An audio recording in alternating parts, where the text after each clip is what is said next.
Congress president സോണിയാഗാന്ധിയുടെ അധ്യക്ഷതയിൽ parliament അനക്സിൽ ചേർന്ന യോഗത്തിൽ 17 പ്രതിപക്ഷ പാർട്ടിയിൽ നിന്നുള്ള നേതാക്കൾ പങ്കെടുത്തു. ആം ആദ്മി പാർട്ടി നേതാക്കൾ യോഗത്തിനെത്തിയില്ല.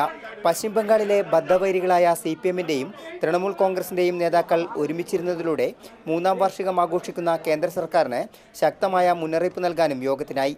രാഷ്ട്രപതി തെരഞ്ഞെടുപ്പ്, കേന്ദ്ര സർക്കാർ നയങ്ങൾ, രാജ്യത്തെ നിലവിലെ സ്ഥിതിഗതികൾ എന്നിവ യോഗം ചർച്ച ചെയ്തു.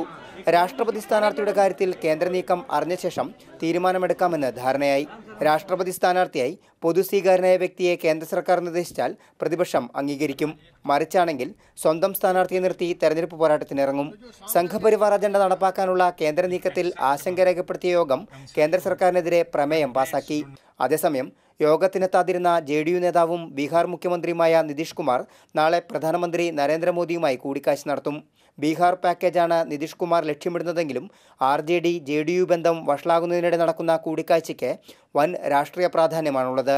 JDU വീണ്ടും NDA പാളയത്തിലേക്ക് പോകുന്നതിൻ്റെ സൂചനയാണ് കൂടിക്കാഴ്ചയെന്നും വിലയിരുത്തപ്പെടുന്നു.